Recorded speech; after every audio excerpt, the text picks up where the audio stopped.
যখনই দল গঠন করবে তখন মারপুরদের কাছে লোভ বেশি, তো এরা তো ক্ষমতা টিকে থাকতে চায়, ক্ষমতার মজা পেয়ে গেছে, তখন বিতর্ক শুরু হয়ে যাবে, তখন সরকারের প্রতি মানে অনাস্থা তৈরি হবে।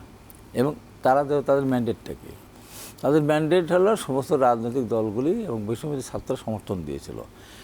বৈষম্যবিরোধী ছাত্র তো একাই আন্দোলন তো করে নাই, তারা তো সরকার পরিবর্তন আন্দোলন কোনদিন করে নাই, তারা করেছিল কোটা সংস্কার। সেই সময় সরকার যদি 10-15% রেখে দিত, হাতের কোটা ফিরিয়ে নেওয়ার দরকার পড়তো না, কোটা ফিরিয়ে না নিয়ে আসতো। আমরা তো আন্দোলনে ছিলাম, আন্দোলনে থাকতাম, তারা তো আমার থাকতো না, ঠিক আছে, কোনদিন থাকে না। এখন যদি সবাই মিলে আন্দোলন করলাম, রক্ত দিলাম, জীবন দিল, আমাদের হাজার হাজার কর্মী শহীদ হলো, সরকার গঠন করতে দিয়েছি এক নোয়াখালী আর চিটাগাংকে, কুমিল্লার চিটাগাংবাসীকে, আর কিছু এনজিও যারা তাদেরকে, নাকি এখানে জনগণের প্রতিনিধি বা সেই ধরনের কেউ এখানে আছে?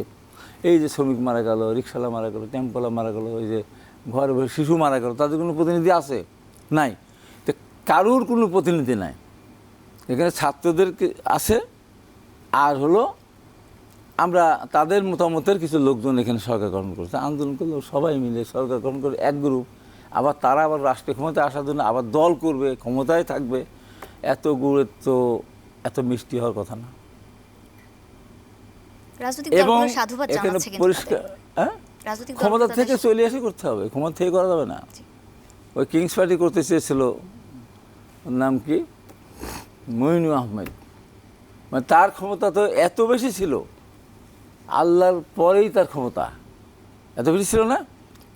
যখনই কিংস পার্টি করতে গেছে তখন কিন্তু আর ক্ষমতার দাপট আর নাই, দুর্নীতি জড়িয়ে গিয়েছিল। তো এখন যদি ক্ষমতার থেকে কে দল গঠন করতে চায়, তার পরদিন থেকে আস্থা নষ্ট হয়ে যাবে। আর আপনি যত দেরি করবেন এই সরকার তত বিতর্কিত হবে। তাই আপনি জিনিসপত্রের দাম কমাতে পারছেন না, এটা বাস্তবতা। আপনার সিন্ডিকেট ভাঙতে পারেননি, ভরা মৌসুমে চালের দাম বেশি, প্রত্যেকের জিনিসের দাম বেশি, তরকারির দাম বেশি, সব ভরা মৌসুমে কোনো নিয়ন্ত্রণ করতে পারছেন না। আপনি যদি দেশের অর্থনৈতিক উন্নতি বা এই যে গার্মেন্ট বা শিল্প প্রতিষ্ঠান উন্নতি করতে না পারেন, শুকনো মুখে চিঙা ভেজে না, খাদ্যগুলো গলায় বেঁধে যায়।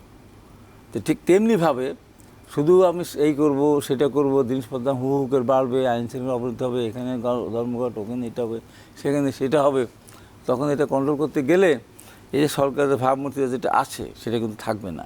তাই আমি বলবো যে নির্বাচন 2026 সাল পর্যন্ত যদি সরকার নিতে চায়, সরকার মহাবিপদে পড়বে।